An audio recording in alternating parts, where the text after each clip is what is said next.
Apakah Anda ingin menguasai sebuah skill baru atau keahlian baru? Atau Anda ingin menjadi expert atau ahli di sebuah bidang tertentu?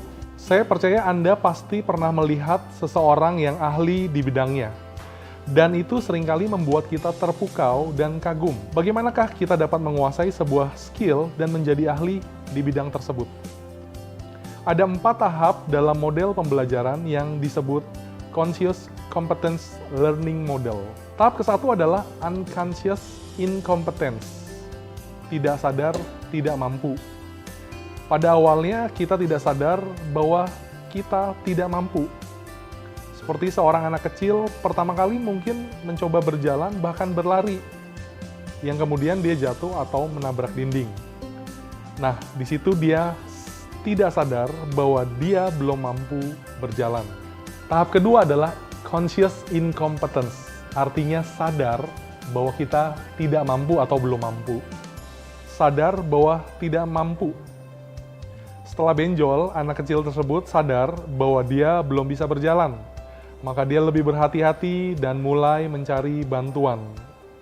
Inilah tahap yang baik untuk belajar karena dia sadar bahwa dia tidak atau belum mampu. Tahap ketiga adalah Conscious Competence. Sadar bahwa kita mampu. Di saat ini kebiasaan baru tersebut mulai terbentuk yang membuat terjadinya kemampuan secara diniatkan, tapi belum berjalan secara otomatis. Seperti saat kita baru awal sekali mengendarai mobil, tentu saja kita bisa membawa mobil, tapi dengan kesadaran penuh, malah kadang-kadang penuh ketegangan ya. Belum terlalu bisa menikmati perjalanan. Ini adalah tahap ketiga, yaitu Conscious Competence, alias sadar mampu. Tahap keempat adalah Unconscious Competence. Artinya kita bisa melakukan sesuatu tersebut bahkan secara bawah sadar.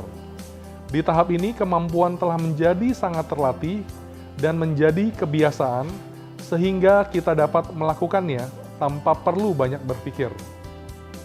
Bahkan kita bisa melakukannya sambil melakukan aktivitas lain. Contohnya ketika kita menyetir, ya, setelah kita ahli dalam menyetir, kita sudah tidak berpikir lagi ketika menyetir.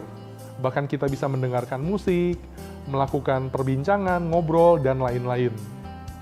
Di saat inilah kita dapat mengatakan bahwa kita telah menguasai skill atau keahlian tersebut.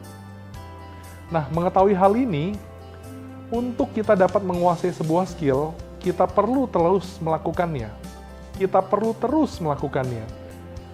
Melatih diri, meningkatkan kemampuan, dan mencari cara-cara baru sampai kita menjadi ahli dan skill tersebut menjadi bagian dalam hidup kita. Ingatlah, repetition is the mother of all learning. Perulangan adalah ibu dari segala pembelajaran. Apabila Anda tidak mau belajar, tidak seorang pun yang dapat membantu Anda. Apabila Anda mau belajar, tidak ada seorang pun yang dapat menghentikan Anda.